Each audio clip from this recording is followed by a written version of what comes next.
Hey everybody, welcome to day 12. Figured since you guys, if you haven't watched any stuck with me so long, I'll give you a sweet little treat. And I have my little baby girl with me today, Georgia. Um, she's awesome. She's been amazing. I don't know if she'll stay with me or not through this whole thing, but we'll try. Anyways, so day 12. There's 3 days left of this. And yeah, it's been kind of a crazy ride. Doesn't seem very significant, just these small videos, but for me, it's definitely been an opportunity to pause and think. So, anyways, yeah. So today, I'm going to talk about imposter syndrome, which definitely is timely because it's something that is hitting me really hard right now. And I seem to cycle. I mean, it's something that's always with me, but it gets really bad at certain periods in the year, this being one of those. So, if you're unfamiliar with imposter syndrome, it is the inability to internalize any successes or praises or accomplishments.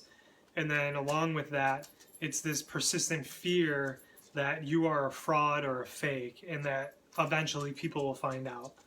And how this plays out in real life basically is no matter what you do, and no matter what any external source says or proves of your worth, your accomplishments, your successes, you always find a way to minimize that and say, no, that's not true.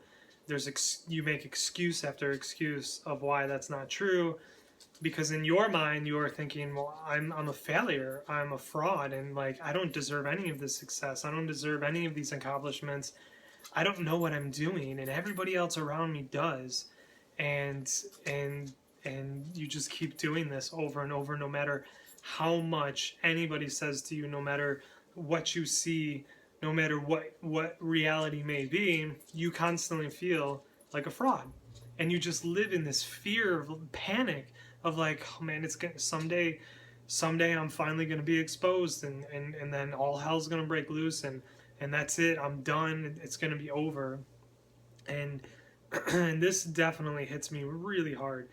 I go through this constantly every day, of waking up and just feeling as though like I I do nothing for the at work, right?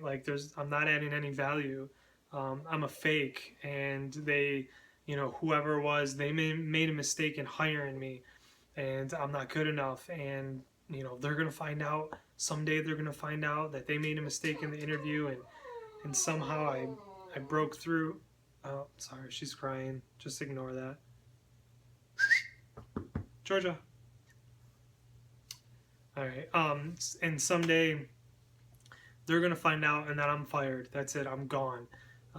And everybody around me is so good, and it hurts, right? Like, it hurts to come to work, to show up every day, to pour yourself into something, and and then just think I'm just not good enough. Like, these people are amazing around me, and I bring nothing, and I'm a fake, and and you spend your days just spinning your wheels thinking about this, constantly just in fear and in panic internally.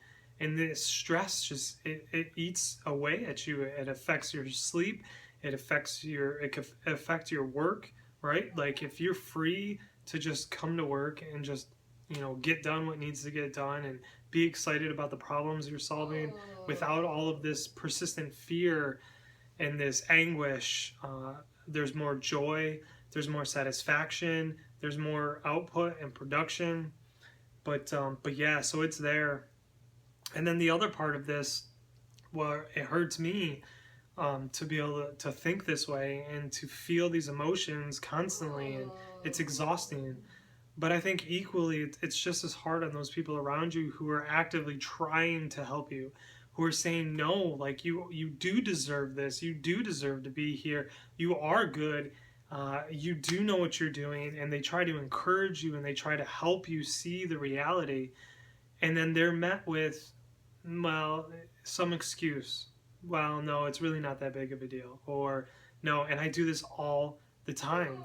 And I think it's equally as hard for those people, because how much can you possibly say to somebody and not see that change, right? It's exhausting. We've all done that. And it's extremely exhausting. And it's sad, right? If somebody genuinely cares for you and loves you, and they want you to see like your value, and they want to help you, but they only see you in turmoil, and they see you diminishing the things that you've done and your accomplishments, like that's hard and that hurts. So imposter syndrome, a lot of people struggle with it, and I think a lot of people just don't realize what it is. I didn't know until I'd say probably the past 4 or 5 years that I realized what it was and recognized it. Which when you give it a name, it does help you sort of get over it, because then you know like what kind of talk you need, that self-talk, to kind of go against that. So it does give you a focus. But man, I gotta tell you, imposter syndrome is really hard, and it's a trigger for my anxiety. It's a trigger for my depression. I'm not saying it's the source, but I'm saying it's a huge trigger, and I wonder, so many days I wonder if I got rid of it, somehow overcame this, would I then uh, struggle way less with anxiety or depression? So yeah, but there's so many people that struggle with it. Even if you can't name it, look into it if any of this resonates with you, because it's a very destructive thing. But many people I know in my field, there are tons and tons of people that struggle with this, which is interesting, right? Because I show up and I'm like, wow, everybody else around me is better, but there could be those people who I think are better than me. They're looking around saying, wow, everybody's better. So it's just, yeah, it's this weird thing. So I'm definitely in the heat of it right now, and just trying to take steps to kind of lessen that internal voice, and to once again just kind of try to come out on the other side. But imposter syndrome, it's it's a pain in the ass. It's awful, but it, name it, and then try to start to learn how to cope with it and heal from it. Okay, all right, take care.